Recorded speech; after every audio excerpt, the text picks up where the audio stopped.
Hey guys and welcome to CBSE Guru e school.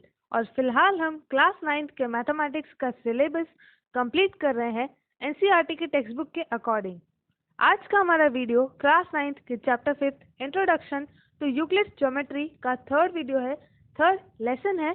और इसी वजह से आज की वीडियो में हम एक्सरसाइज 5.1 को शुरू करने जा रहे हैं। एक्सरसाइज 5.1 को हम नंबर ऑफ पार्ट्स में डिस्कस करेंगे ताकि हर क्वेश्चन को डिटेल में डिस्कस करा जा सके कम समय के वीडियो में, छोटे वीडियोस में, और हर क्वेश्चन को डिटेल में डिस्कस करके कॉन्सेप्ट को अच्छे से समझा जाए। अगर इससे पहले के वीडियोस इस चैप्टर से रिलेटेड आपने नहीं देखे हैं तो आप ऊपर आई बटन पर क्लिक कर उन वीडियोस को देख सकते हैं। और अगर आप हमारे channel CBSE Guru e school पर नए हैं तो do subscribe and press the bell icon ताकि आने वाले सभी न्यू इन्फॉर्मेटिव इम्पॉर्टेंट वीडियोस की नोटिफिकेशन आपको मिलती रहे जब भी ये वीडियोस अपलोड हो। शुरू करते हैं आज की वीडियो को। आज की वीडियो में हम एक्सरसाइज 5.1 का फर्स्ट क्वेश्चन डिस्कस करेंगे।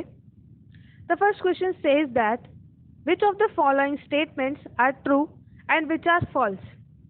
यानी एक ट्रू फॉल्स स्टेटमेंट्स वाला क्वेश्चन है।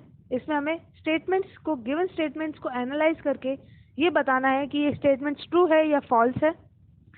Also give reasons for your answer. अगर हमने ट्रू बोला है किसी स्टेटमेंट को तो हमें उसका रीजन भी बताना है that why the given statement is true according to ourself and why it is false. शुरू करते हैं फर्स्ट पार्ट से। The first part says that only one line can pass through a single point. अब इस statement को practically apply करके देखते हैं। ये कह रहा है कि एक सिंगल पॉइंट है और इसके अकॉर्डिंग सिर्फ एक ही लाइन पास होती है एक सिंगल पॉइंट से। तो let us take a line और इस पॉइंट से एक लाइन पास करते हैं। लाइन का साइज छोटा कर लेती हूँ मैं। इस पॉइंट से एक लाइन पास करते हैं। ये लाइन एक पास हो रही है। अब क्या यही एक लाइन है जो इस पॉइंट से पास हो सकती है? बिल्कुल नहीं। ये लाइन भी इस पॉइंट से पास हो सकती है, ये भी पास हो सकती है, ये भी पास हो सकती है, this one, this one, this one, this one. मतलब कहने का मतलब है कि आप जितनी चाहे उतनी लाइंस एक गिवन सिंगल पॉइंट के थ्रू पास करा सकते हैं। There is no limit that only one line can pass through a point, or only two lines can pass through a single point, or only 5 lines can pass through a single point. There are infinite number of lines which can pass through a single point as we have seen here in this diagram. तो हमारे first statement का answer है false, that no infinite number of lines can pass through a single point. Pen थोड़ा छोटा करके, false. First statement का answer है false. Second statement पढ़ते हैं। There are an infinite number of lines which pass through two distinct points. इसको भी practically देख लेते हैं। Clear page. यहाँ पे हमें कह रहा है कि हमारे पास दो डिस्टिंक्ट पॉइंट्स हैं। दो डिस्टिंक्ट पॉइंट्स मतलब दो डिफरेंट पॉइंट्स हैं। Let us take two different points. और अब ये कह रहा है कि there are infinitely many lines which pass through these two distinct points. तो अब ऐसी लाइन बनानी है। मैं इन पॉइंट्स को थोड़ा पास में ले लेती हूँ ताकि हमारी जो लाइन है वो परफेक्ट बने। अब ये कह रहा है कि इन दोनों पॉइंट्स से पास होने वाली लाइन से उनका नंबर है इनफाइनाइट। तो एक लाइन तो हमने बना दी जो इन दोनों ही पॉइंट से पास हो रही है। अब और कितनी लाइन बना सकते हैं जो इन दोनों पॉइंट से पास हो और इस पर्टिकुलर लाइन को कोइंसाइड नहीं करे? ये लाइन दोनों से पास हो रही? नहीं। ये लाइन दोनों से पास हो रही? बिल्कुल भी नहीं। ये लाइन, ये लाइन, ये लाइन, बिल्कुल भी नहीं। हमने यहाँ पे नोटिस किया कि सिर्फ एक लाइन ऐसी है जो इन दोनों ही पॉइंट से पास हो रही है, जो कि है this one. So the statement should be that there is only single line which passes through two distinct points, but here we have given that there are an infinite number of lines which pass through two distinct points, और इसी वजह से ये हमारा statement false हो जाता है। Third statement क्या कह रहा है हमें? A terminated line can be produced indefinitely on both the sides. अब ये जो स्टेटमेंट है, ये स्टेटमेंट हमने पहले भी पढ़ा था हमारे लास्ट लेसन में। आपको वो स्लाइड दिखा देती हूँ।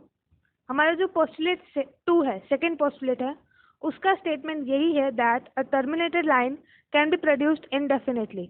और यहाँ पे आपको डायग्राम में आपको दिख रहा है कि ए भी एक टर्मिनेटेड लाइन है और हम इस टर्मिनेटेड लाइन को दोनों ही तरफ में इनडेफिनेटली एक्सटेंड कर सकते हैं, प्रोड्यूस कर सकते हैं। और यही स्टेटमेंट कह रहा है हमारा इस क्वेश्चन का थर्ड स्टेटमेंट, और इसी वजह से ये स्टेटमेंट ट्रू हो जाता है। कोई गिवन प्रूफ की ज़रूरत नहीं है, हमारा पोस्टुलेट ही हमें दे रखा है कि सेकंड पोस्टुलेट के अकॉर्डिंग ये स्टेटमेंट ट्रू है, क्योंकि सेकंड पोस्टुलेट का स्टेटमेंट ही ये लाइन है, ये कहता है।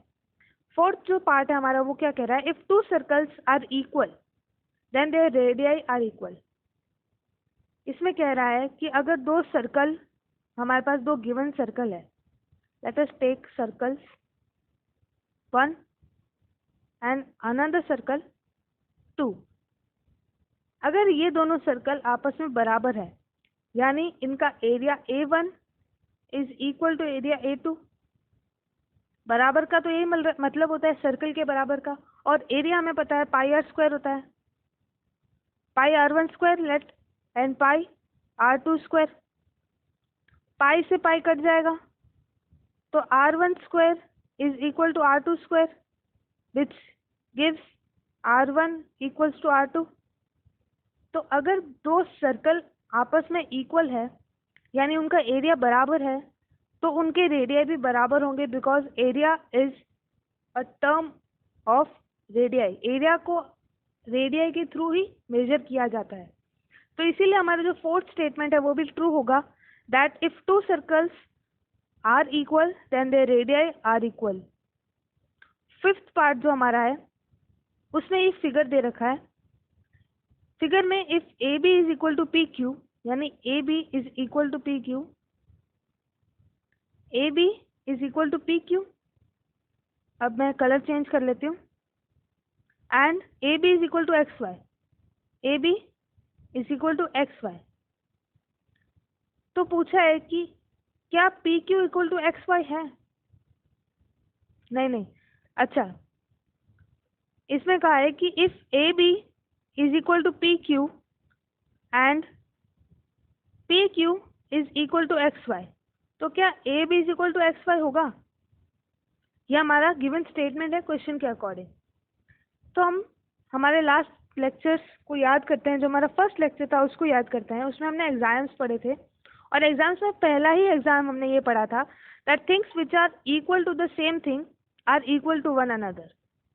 और यहाँ पर भी यही दिख रहा है हमें that A B and X Y are both equal to P Q, thus A B is equal to X Y, और इसीलिए ये स्टेटमेंट ट्रू कहलाता है। तो हमारा जो फाइनल आंसर है पांचों ही स्टेटमेंट्स का, that is false false true true true, यानी फर्स्ट और सेकंड स्टेटमेंट फॉल्स है और बाकी तीनों थर्ड फोर्थ और फिफ्थ स्टेटमेंट्स ट्रू है। इन पांचों स्टेटमेंट्स को हमने प्रूफ के साथ समझा है कि क्यों गिवन स्टेटमेंट फॉल्स है या गिवन स्टेटमेंट ट्रू है। आई होप आपको ये वीडियो अच्छा लगा होगा, समझ में आया होगा। If you like this video then do share this video and press the like button, और CBSE Guru e school channel को सब्सक्राइब करना मत भूलिए, ताकि आने वाले सभी न्यू और इन्फॉर्मेटिव वीडियोस के नोटिफिकेशन आपको मिलते रहे। नोटिफिकेशन पाने के लिए बेल आइकन को प्रेस करना मत भूलिएगा, ताकि जब भी हमारा वीडियो ऑनलाइन हो तो आपके फ़ोन में नोटिफिकेशन आ जाए। अगर आपने हमारे चैनल पर अपलोड हुए पुराने चैप्टर्स, दूसरे इस चैप्टर के अलावा जितने चैप्टर्स आपके कोर्स में, उन वीडियोस को नहीं देखा है तो आप इन प्लेलिस्ट पर जाकर या ऊपर आई बटन पर क्लिक करके उन प्लेलिस्ट पर जाकर उन वीडियोस को देख सकते हैं और सभी चैप्टर्स को डिटेल में अच्छे से समझ सकते हैं, ताकि आपके स्कूल खुलने के बाद जब एग्ज़ाम्स आए आपके, तो आपको कोई भी तरह की दिक्कत प्रॉब्लम नहीं फेस करनी पड़े। आज के वीडियो में इतना ही, मिलते हैं अगले वीडियो में, तब तक के लिए goodbye and take care.